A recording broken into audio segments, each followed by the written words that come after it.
Meet Reed Lance Rosenthal, rancher, #1 best-selling award-winning author, and unabashedly, unapologetically on the right side of the outstanding issues of our generation. But don't try to fence him in. Sometimes his positions will surprise you, because Reed is definitely his own man, with his own opinions. You might love him, you might hate him, but you won't be able to stop listening. Step over to the right side with Reed.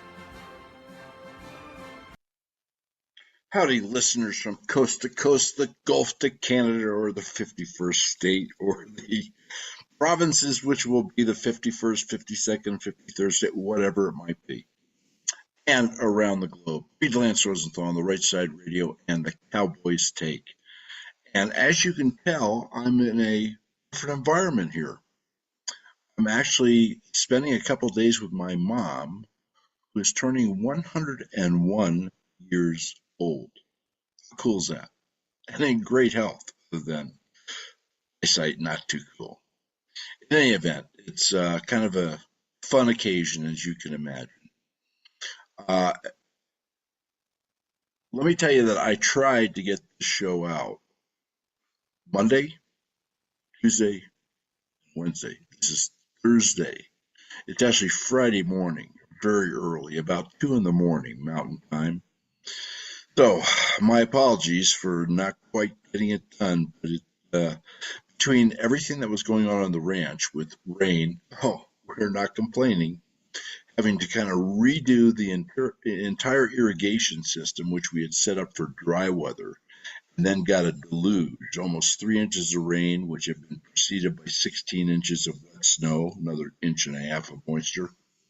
Remember that our area of Wyoming, the ranch sits in the high desert, and that is generally 10 to 14 inches of precipitation in the entire year. So 4.5 inches, give or take, in the space of 6 or 7 days is it's a noticeable event, and we're not complaining in the least. Bring it on, even though it's like 10 times more work redoing everything 3 times a day. In any event, my apologies, but I'm going to make up for it here. And this show, we're going to talk about the last show. If you remember, I talked about what's happening in the real estate market. Give you I think a really good general overview: commercial, industrial, ranch, farm, rural, residential, different areas of the country, etc., and where things were at. But I think it might be important for us all to put everything in historical perspective, as this show and I often do for you, because it greatly aids your understanding. I've had bundles of comments, emails, texts, you name it, on several of the last 2 or 3 shows where I went into the history of tariffs and the history of Federal Reserve about 6 months ago, and the history of the banking system, and the history of the district courts, which are running amok. All of Obama's appointees with the Democratic judge shopping running amok with, the Trump resistance theme, shall we say. So today, I'm going to give you the historical perspective on real estate downturns in the United States, because yes, each one is slightly different in its own context and time, within its own context in the economy at that time, national attitude at that time. I mean, nothing is exactly identical. You will be astounded at the remarkable similarities between what we're going through now and about to go through, unfortunately, on the real estate side of things, along with other aspects of the economy and the geopolitical nonsense in the world, and what's happened in the past. I mean, going way back to, believe it or not, the Revolutionary War. Yes, real estate downturns in the Revolutionary War. You bet. All right, so I'm also going to give you a real quick upfront rat-a-tat-tat on a bunch of things that are happening internationally and domestically, which, of course, your friends, so concerned about you. Your friends in the mainstream media seem to I've forgotten or haven't heard about or don't want to tell you about. Who knows? So you've kind of had a little rant story. We're not going to do a founder's quote today. I'll make up for that in the next show, which hopefully will be in 3 or 4 days. And let's get started. First of all, the rat-a-tat-tat, then the history of real estate downturns in the United States. So, did you know everybody says, oh, Walmart, the tariffs, this is a Democratic talking, shelves will be bare because everything comes from China. There'll be nothing to buy at Walmart or wherever. It just so happens, folks, God, I hate to burst their bubble. Walmart has invested and is investing $350 billion of their money in shoring up American manufacturing. Good for Walmart. And Walmart's goods that they carry on their shelves, despite all this crap that you've heard from everybody, and listen, this isn't about Walmart. This is about the psyops that's being played right now. Walmart shelves, everything on them is 2/3. That's more than 66%, 66 to 68% of their goods that they sell are made, grown, or assembled in the good old USA, folks, not in red China. Just to kind of clear that up. And the same is true for lots of other places that you are hearing disastrous stories about from the Dems and their surrogates in the media. A federal judge, you can't make this up, right? Another Obama appointee. He was conducting a hearing on some criminal alien who had done X, Y, and Z. Doesn't matter. Criminal alien goes out in the hall and gets arrested by an ICE agent. Criminal alien has been deported in the past. He's in on violent crime, the whole 9 yards. The judge holds the ICE agent, who's not even part of the proceedings, in contempt. Okay, you bet. I mean, wow. Okay. Another Obama judge has decided that he's going to put an injunction nationwide on Trump's executive orders about non-citizen and the SAVE Act, by the way, which has been passed by the House, the SAVE Act, and is in the Senate, and looks like it's going to pass, which basically says, oh, wow, this is such a revolutionary concept that only United States citizens can vote in the United States elections. I mean, wow, what a radical, novel idea. This Obama judge seems to think that it is because he's put an injunction on non-citizens voting in federal, non-citizens not being able to vote in federal elections. Like another wow. Okay, I'm reasonably confident that that's going to get kicked out at the appellate level, and if not at the Supreme Court level. I mean, it's Constitution. I mean, a pesky little document, as our buddy Barry Obama called it.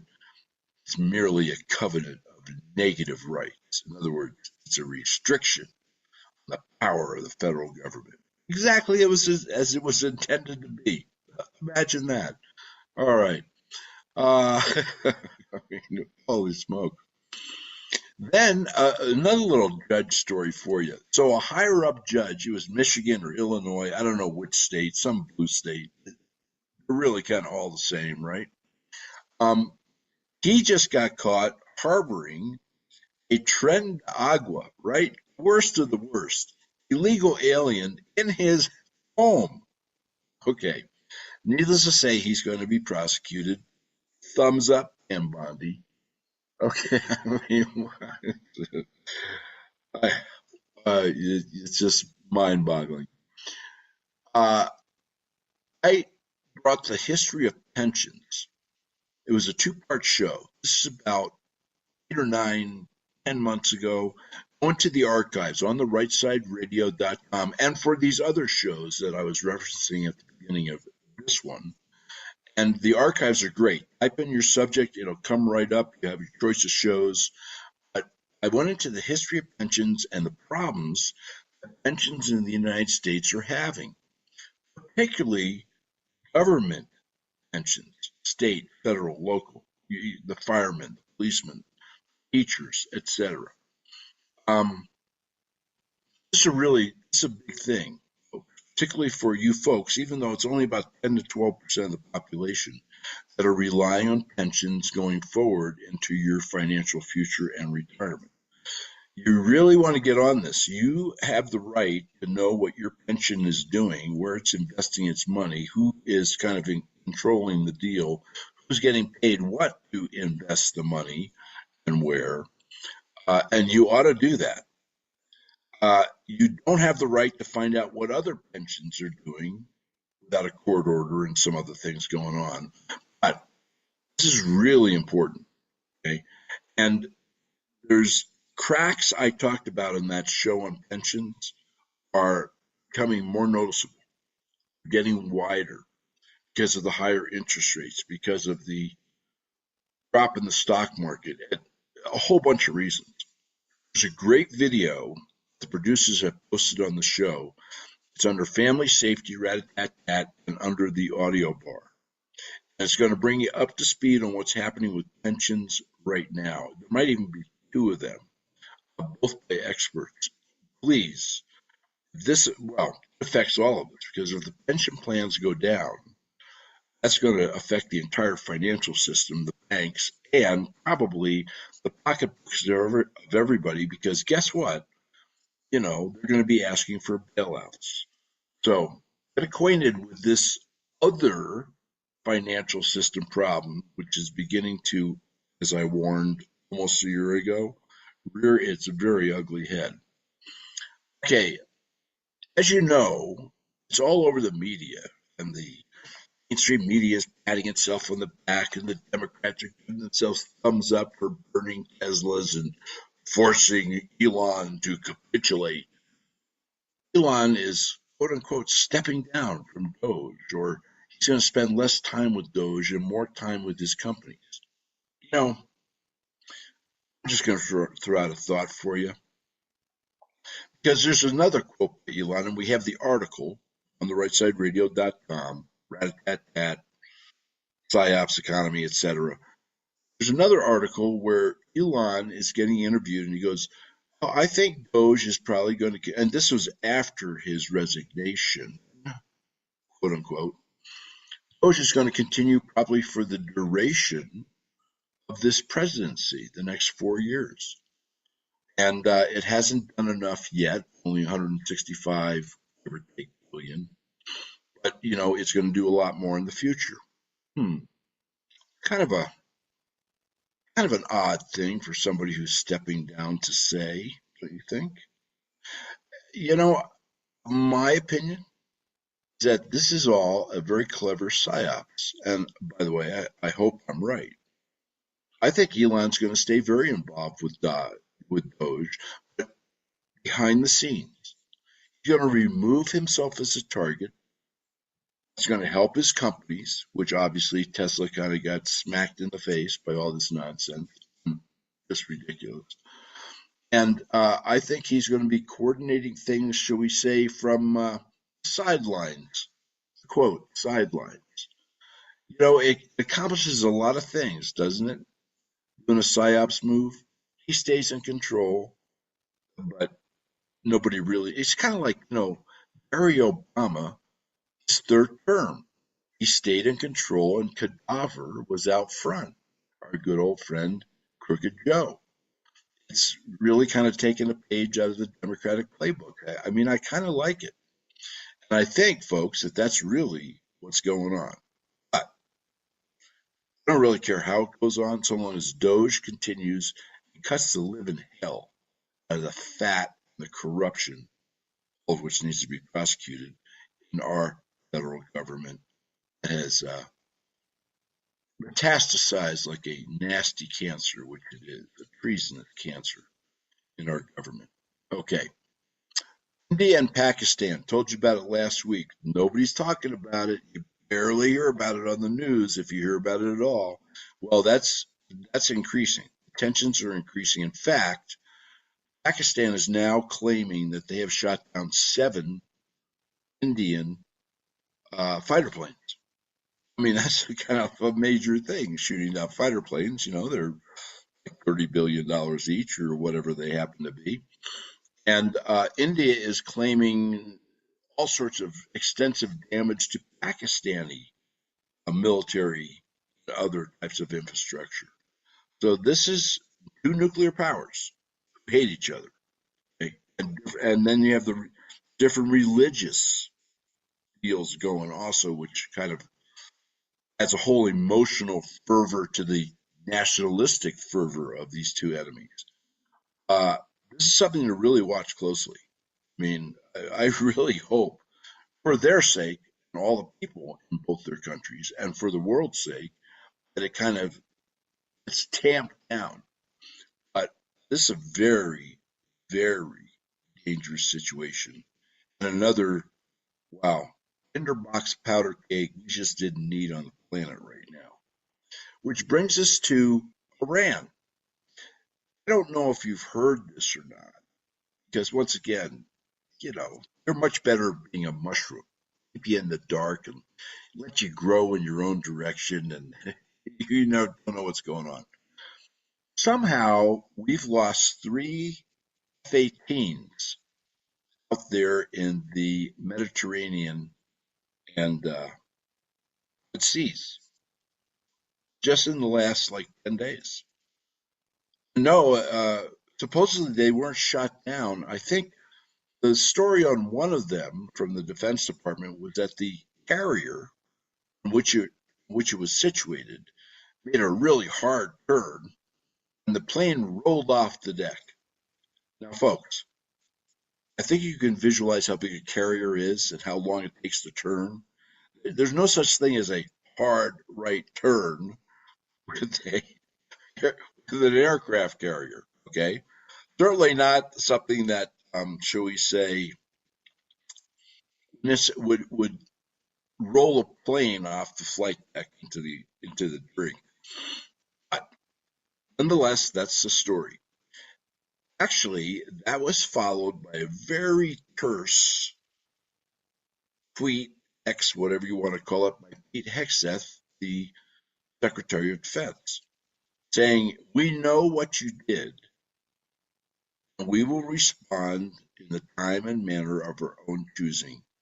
So it was a will respond, and it was a very threatening tweet directed at Iran. Somehow, I think those two things are connected. Now, I don't know whether something got shot down by the Houthis or the Iranians, or something got jammed and it crashed, or no. Sorry, I don't buy the plane rolled off the deck because because the carrier made a hard turn. If the carrier's making a hard turn, why would it make a hard turn? Was it dodging like a missile or a torpedo, or what was going on? Anyway, we will keep our eyes on what's happening with time and choice, or the time and means of our choosing in terms of the United States retaliation for the F-18 rolling off the deck because of the hard right turn. All right. Um, Dems. The Dems have established a war room. Sound the bugles, sound the charge. The Dems have started a war room at the DNC. It's run by a guy by the name of Hogan, who is kind of a Democrat social media advertising guru, primarily active previous to this, and by the way, pretty damn good in the Midwest. And he has come out with this unbelievable statement. In fact, it's posted under, I think, Rat-a-tat-tat, and certainly under Trump Resistance on the rightsideradio.com. You should read it for yourself. Basically, everything that the war room is going to do to undermine the Trump presidency. I mean, hell with the United States and Americans and all that stuff. It's all about power, man. It's all it's all these folks really need to move to China or to Russia or maybe to Venezuela. How about that? Or Cuba? I think they'd be much happier there, don't you think? All right. Let's talk about the history of real estate recessions, real estate downturns in the United States. This is long before the Los Angeles real estate bubble, let's say from 1997 to 2006, which was unbelievable. House prices tripled, kind of like they did around the country. And then they fell by 50% in 1 year, basically 2010 to 2011. 50% drop. And this is long before the S&L bubble, as it's known. And let's take Los Angeles again, just as an example.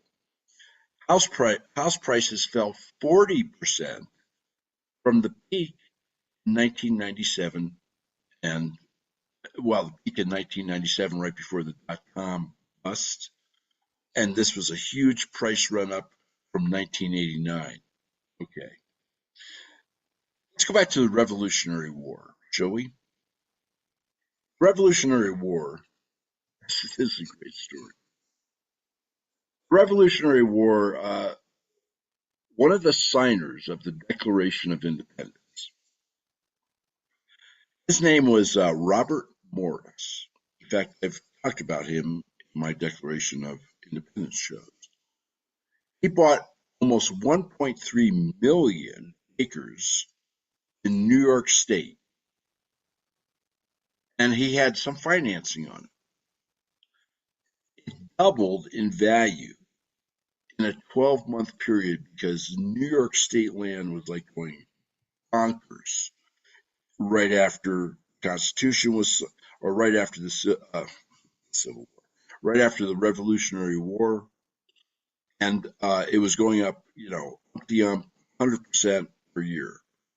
Anyway, he sold all that land, 1.3 million acres, next year for almost double what he had paid for it, and then made the cardinal error of being greedy.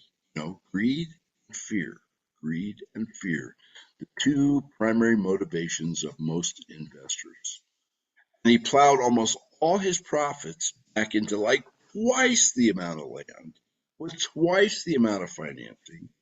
And, then the bust came. And he ran into what he called, quote, increasingly difficult credit conditions, unquote. Geez, that's kind of sound like the language of today. This is 250 years ago, guys.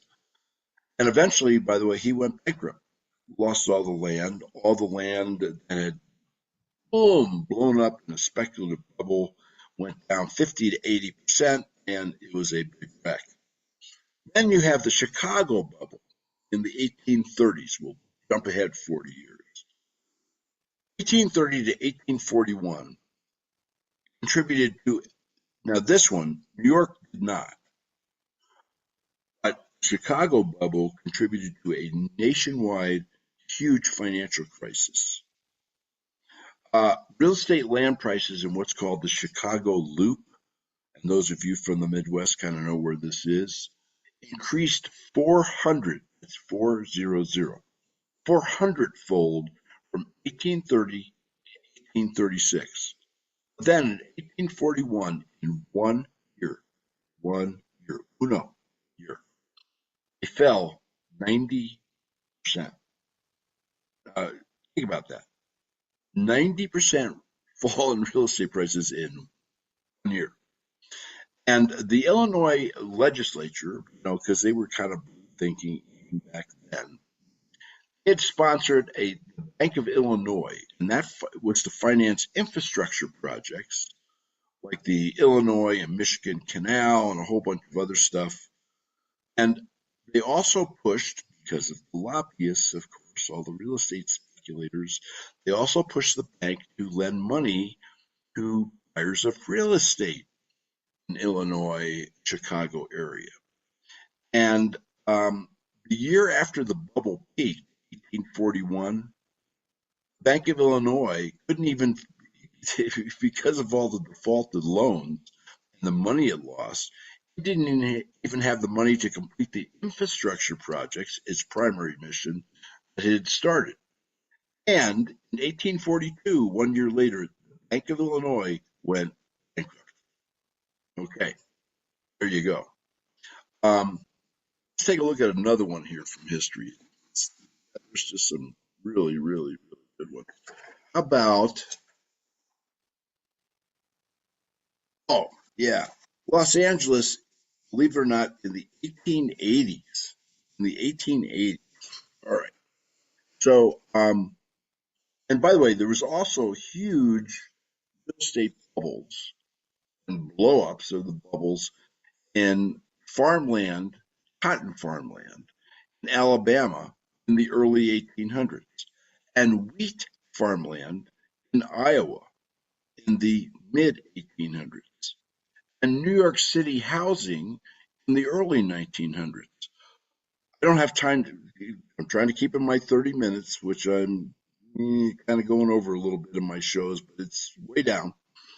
You should look those up because each one is a fascinating story, which will tell you much more and give you foundation, historical foundation for what we are unfortunately potentially facing, at least in a lot of markets in the United States today, i.e., my last show. If you haven't heard it, please listen. Also, remember, folks, it doesn't cost you a dime. It's free. Please subscribe, whatever platform you're listening or watching to me on. Hit that little bell that'll let you know when the new shows come out, and hit that like, which will tell people that you could at least tolerate my ugly maw yakking at you here. That would be much appreciated. Thank you for listening.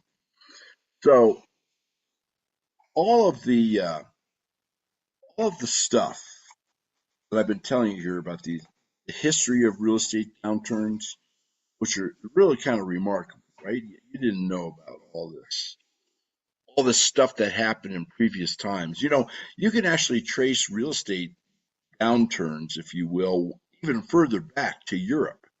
You've heard of the tulip mania, right? In Holland, where tulips, literally, I'm not making this up, one tulip at the height of the mania sold for the equivalent today's dollars of $1 million. One tulip, one flower. Obviously, tulips are grown on the land.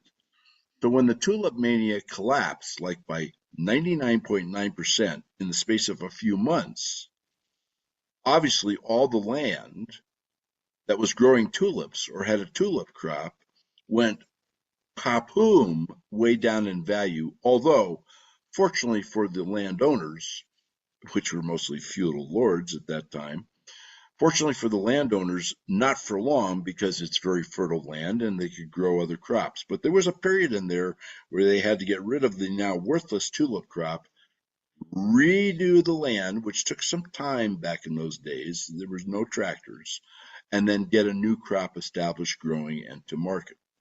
So this is what we're going through is nothing new, although there are some, shall we say, 2025 wrinkles, particularly with technology and the speed at which something bad can happen because of technology that did not exist in previous cycles. Something to keep in mind because it makes it twice as dangerous. Okay, if you go all the way back to all this stuff, what you really come out with is two things. Okay, is that markets and real estate is no exception. Markets always revert to the mean. Okay, it doesn't really matter what market. There's almost no exception to this rule, although the reversion to the mean can take a long time. I mean, it doesn't have to be an overnight thing. A market can go up for a very long time before it reverts. And when you say revert to the mean, I'm sure some of you have heard of this term. That means that virtually all assets will revert to a price which is the mean level of its value prior to its acceleration into the stratosphere from which it is now coming down. Okay, the boom and the bust. So everything goes back to where it was, obviously on a higher level, because as prices go up, the mean goes up with it. All right. It's not only a fascinating concept, it's absolutely true. Um, the other thing is that there's large social costs in real estate downturn. Number one, real estate is a huge, very important investment for many people. Maybe the largest investment that they have ever made and ever will make. Number two, it's a roof over their heads and a roof security and safety for their family. Number three, it's a place to store food, right? It's a place to store power or energy, which if you don't have your house, it's kind of tough to have 3 months of supplies with you, right? I mean, your car is only so big. So there's large social costs that come with real estate busts, particularly when a real estate bust is more national in scope than regional or than local. You know, the New York bust that we were talking about back in the Revolutionary War was, yeah, it affected things nationally, but it was localized. It was in the colony of New York, or at that time the state of New York and the Confederation of the United States. Um, if you think about this, the social costs that can come with a very widespread real estate bust right now, particularly because of the technology which allows people to broadcast and upset other people with the tales of woe and the empathy between people who are facing the same kind of very unfortunate, disastrous situation. That makes for social upheaval. It also can make for people changing their votes, or people, shall we say, getting rabid in terms of who they vote for or where they feel affiliated politically. Okay, take a look at Germany, Weimar Germany in the 1930s.